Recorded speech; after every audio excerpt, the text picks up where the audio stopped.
Topic po natin, diabetes. Okay? Marami nagtatanong sa akin, Doc, ayoko na uminom ng gamot. Ang dami ko ng gamot sa diabetes. Pwede ba natin makontrol yung diabetes ng walang gamot? Actually, depende po yan. Depende sa taas ng blood sugar. Kung ang blood sugar nyo, mild lang, hindi ganun kataas. O ito, tingnan natin blood sugar level. Ayan o. Ang healthy, dapat wala pang 100 milligrams per DL ang blood sugar nyo. Okay? Yung isa naman, mga 3.8 millimoles per liter. Pag ang blood sugar nyo lampas 126 or 7 millimoles per liter, diabetes na po yan. Lalo na pag 2 beses nakuha. May ibang tao, mataas pa, 200, 300. Ngayon, kung ang blood sugar nyo nasa gitna, 100 to 126, tawag dyan, pre-diabetes, papunta na sa diabetes, o pwede mo tawaging mild diabetes. Pag hindi naman ganun kataas ang blood sugar, let's say 120, 140, baka makuha ng walang gamot. Baka matanggal natin, lalo na kung mababa lang ang dose ng mga gamot mo. Okay? So, paano gagawin natin? At mamaya tuturo natin ano yung mga gulay at prutas na pwede nyo kainin, at ano yung gulay at prutas na medyo hinay-hinay o medyo bawal kainin. Isip natin lahat ng gulay at prutas, di ba, pwede sa diabetes, mali po. Maraming gulay din na nakakataas ng blood sugar at prutas, marami nakakataas. So, para makontrol natin yung diabetes, at least mabawasan yung gamot nyo, or kung hindi natin totally matatanggal, more exercise talaga. Lakad-lakad. Pag mataas, nakuha nyo mataas blood sugar, ilakad-lakad mo kasi more exercise, more lakad, more pagpapapawis, trabaho sa bahay, bababa ang blood sugar. Ganun lang yun. Sa pagkain, ituturo ko mamaya ano pwede at ano hindi pwede. Magpapapayat. Pag overweight, syempre, mas mataas ang blood sugar. Sigarilyo, syempre, hindi pwede. Okay? Alak, maraming calories ang alak. Matamis din, di ba? May mga red wine na matamis, nakakataas din ng blood sugar. Tapos dapat sine-check natin maigi. So, exercise, walking, pinakamaganda, tubig lang. Pagtatanungin ako ng mga diabetic, Doc, anong iinumin ko? Tubig. Sasabihin nila, pwede bang juice? Hindi nga pwede juice, kahit yung mga lata-lata. Kung gusto nyo, prutas. Yung mga pipiliin nating prutas. Soft drinks, iced tea, buko. Pwede ba buko sa diabetes? Nakakataba din ng buko. Isang buko juice, kahit walang asukal, mga 55 calories, isang baso ng sabaw ng buko. So, healthy siya, pero nakakataas din ng blood sugar. So, ang point is, bibilangin nyo yun sa kakainin nyo. Pwede naman, di ba? So, tubig, pinakamaganda, tapos yung food intake, pipiliin natin. Para makontrol ang blood sugar, hindi lahat ng gulay pwede. May gulay na maganda, may gulay na iingatan natin. O, tingnan natin, ha. Yan. Okay, ito yung mga gulay na medyo bawal sa diabetes. Magugulat kayo. Squash o kalabasa. Okay? 5 yan. So, ang squash, healthy yan, mataas sa vitamin A. Pero kita nyo naman yung texture niya, di ba? Maraming carbohydrates. So, nakakataas din ng blood sugar. Parang kanin din ang dating niyan. Okay? Kaya kung nagtataka kayo, kumain kayo ng maraming kalabasa, ba't tumataas? Hinay-hinay din. Kalabasa. Patatas. French fries, kahit baked potato. Ang patatas, mataas ang glycemic index. Anong ibig sabihin ng glycemic index? Ang glycemic index, ito po yung numero ng pagkain kung gaano siya kabilis magpataas ng blood sugar. So, pag ang glycemic index ng pagkain mo ay 50 to 100, mas malapit sa 100, mabilis magpataas ng blood sugar. Parang kanin, almost 100 ang kanin. Ang patatas, 86 ang glycemic index. Ang bilis magpataas. Ang mga gulay, tulad nito, ang mga gulay, 20 lang ang glycemic index nito. Mga 25 lang, mababa. Kahit kumain ka ng marami, hindi tataas ang blood sugar. Pero yung patatas, 86. Diba? Kaya parang kanin siya, mashed potato. Lalo na pag ginawa mo pang french fries. Corn, mais. Diba? Healthy ang mais. pero hindi yan only sa diabetes. Dito nang kakamali iba, patatas, corn. Corn parang kanin yan eh. Okay, healthy ang corn, di ba? Kapalitan ng kanin. Huwag na kayo kumain ng kanin. Ito na lang, corn na lang or potato. Pareho yung dami. Green peas. Okay, mahilig sa green peas, high carbohydrate din yan. Nakakataas din. Pwede po kainin to pero control lang natin. Fried and buttered vegetables, di ba? Sa restaurant, may mga gulay binibigay pero ang dami namang butter, prito naman. So, hindi na rin healthy. Lalagyan mo ng saturated fat. Eh. So, hinay-hinay pag may diabetes. Ano yung mga pampababa ng blood sugar? Ito, mga pampababa. Oh, lahat ng gulay pwede. Broccoli, cauliflower, pipino, green leafy vegetables. Ipapakita natin mamaya yung mga magaganda. Nakalista po. Okay? So, ito yung mga mas magaganda for diabetes. Yan, better. Itong mga gulay. Ito yung mga buttered, added sauce. Kahit lettuce, mga lagyan mo, kahit salad, lagyan mo ng Thousand Island sauce, lagot na tayo doon. Diba? Pagdating naman sa prutas, konti lang ang pwede sa diabetes. Tulad ng sinabi ko, yung glycemic index, ito yung glycemic index ha. Pag yung prutas, lampas 50, lampas 56 pataas, mabilis magpataas ng blood sugar. Pag less than 50, 55 and below, pwede na. Mas mababa sa 50, mas maganda. O, tingnan natin yung paborito niyong prutas. So, ito yung mga to avoid. Halos lahat to avoid eh. Pagdating sa prutas, tingnan natin. Pakwan, my favorite pakwan, 72 glycemic index. So, hanggang isang slice ka lang nito. Pinya, ang taas ng glycemic index. So, 66, ang tamis eh. Okay? Melon, watermelon, melon, 65. Raisin, 64. Papaya, 60. Mangga, mga ganyan din. 55 to 60 din.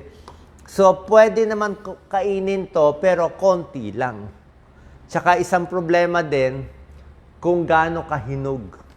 Diba, mahilig kumain tayo nung hinog na hinog, matamis na matamis, overripe. Mas hinog, mas mataas ang glycemic index. Parang saging. Saging dapat pwede na eh.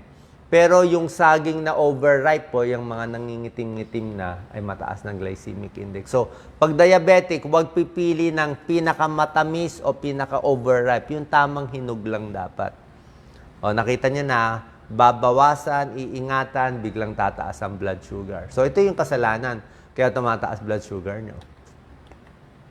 Pero mas maganda pa rin ang prutas. Kasi pag ginawa mo ng juice, pag pakwan o melon o pineapple, ginawa mo ng juice sa lata, mas mataas pa sa glycemic index. Mas nakakataas ng blood sugar. Bakit? Ang maganda naman kasi dito, may fiber siya. Ito, may fiber, may laman, no? Di ba, pineapple, ang daming fiber. Pag ginawa mo juice, wala na. Nainom mo na, papasok agad yung blood sugar. Kaya nga yung mga fruit juice, nasa bote, nasa lata, mas ingat ang diabetes. Okay na rin to kung kaysa kumain ka uminom ka ng mga juice. Kaya sabi ko nga, tubig lang talaga ang pwede sa inyo. Pwede na rin to. Bawasan lang yung slice, ha? Sa saging, dito lang tayo kakain. Yung saktong ripe. Huwag yung overripe. Medyo hindi na yung maganda sa diabetes. Yung malapit na mabulok. Oh.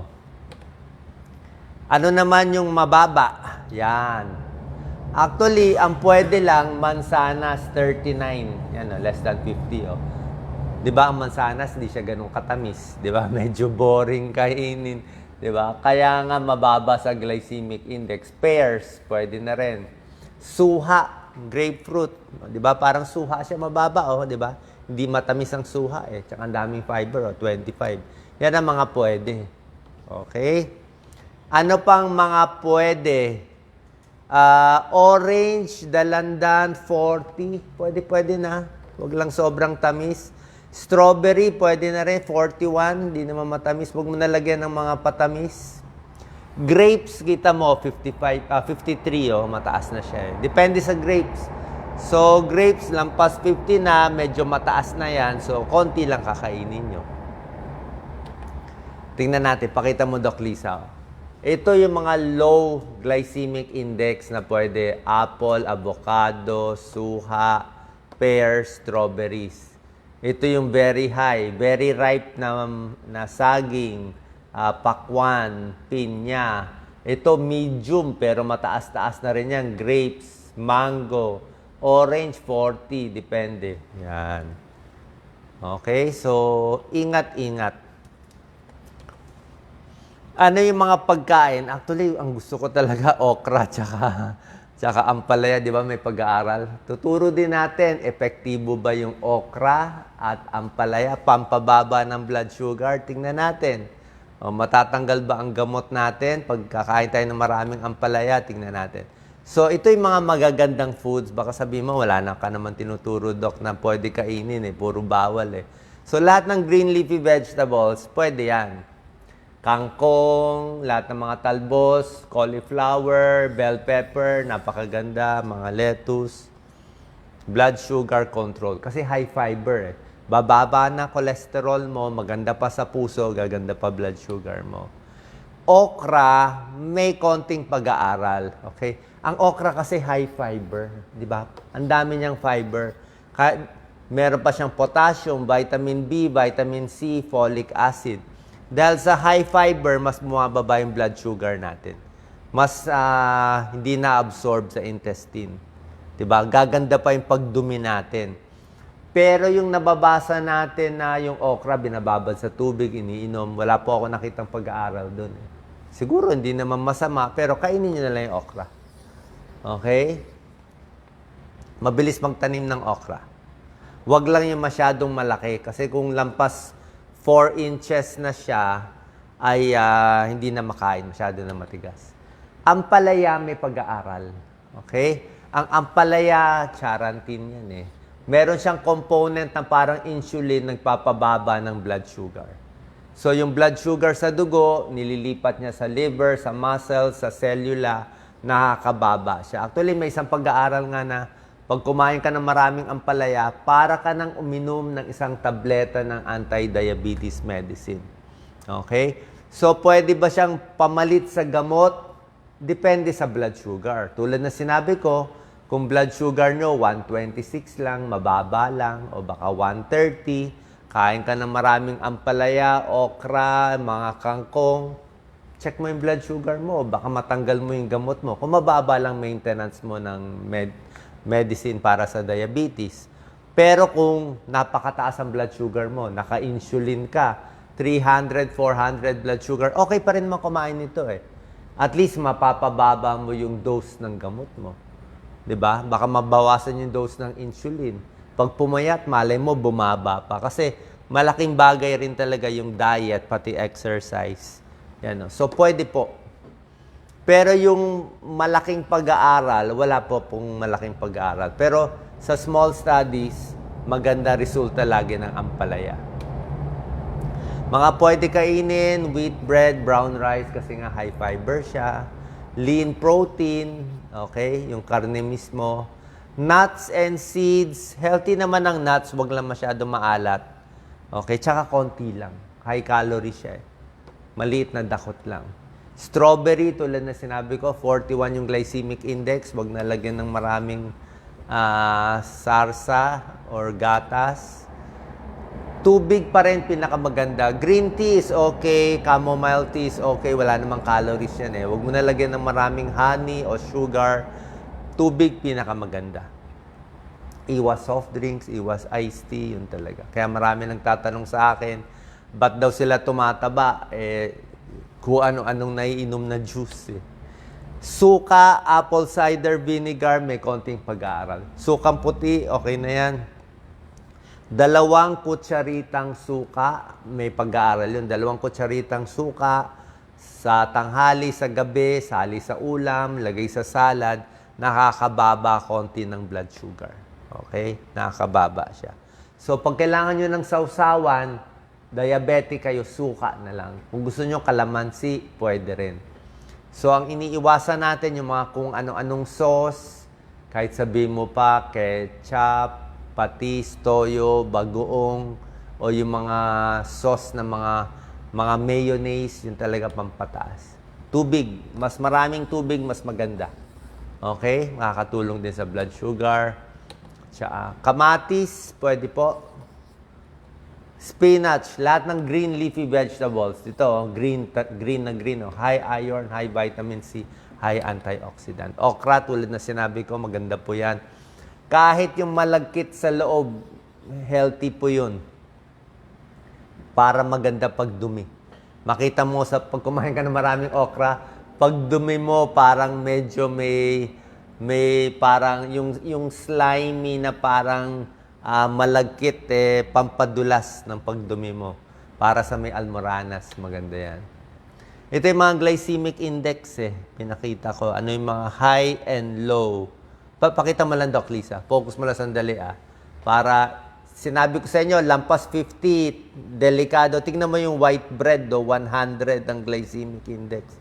Grabe, yung mga kanin natin, ang taas-taas. Tingnan mo yung gulay, 15 lang ang glycemic index niya. Ang baba, Lettuce, pepper, spinach, tomato, carrots, medyo mataas na pala 39 Pero ito, mababa lahat Ang baba, Sa prutas, tingnan niyo yung mga matataas. Okay? So, tingnan natin yung mataas at mababa. Doon lang tayo sa mabababang glycemic index. Ampalaya, pwede. Cauliflower, broccoli, anti-cancer properties. Napakamahal lang masyado ng broccoli, kaya nga maganda Carrots, pwede po. Beta-carotene, vitamin A, vitamin K, apple, tulad na sinabi ko. Kumain kayo ng maraming apple, hugasan maigi, kasama yung balat, napakaganda ng apple. Orange, wag lang masyado matamis. Suha, pomelo, pwede po yan. Okay? Wag isang buo, siguro mga 3 piraso, pwede na yan. Strawberries, okay din. Isda, syempre pwede mataas ang, kung pwede hindi prito kung paksiw, mas maganda. Taba ng isda, pwede, di ba? Omega-3 fatty acids. Chicken breast, pwede. Oatmeal, pampababa ng cholesterol. And lastly, pag-usapan natin to, ewan ko kung napanood yung ginawa ko. Yung bagong saing na kanin, yung bagong luto, di ba, ang sarap, ang init, kaya lang mabilis magpataas ng blood sugar yun. So, konti lang talaga yung hot rice na white rice na masarap.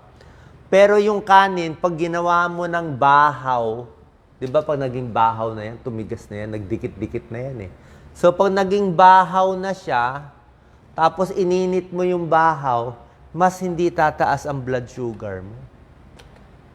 Mas hindi pala tataas yung blood sugar mo. Pag pinalamig mo tong kanin. So, hindi ko naman sinabi kumain kayo lagi ng kanin lamig. Pero kasi, pag nagdikit-dikit na yung glucose niya, mas mabagal na yung absorption. Okay? So, kung gusto nyong white rice na mainit, konti lang kakainin natin kasi nga, mabilis din magpataas ng blood sugar. Sana po nakatulong tong video para alam natin anong kakainin, anong babawasan para makontrol ang ating blood sugar.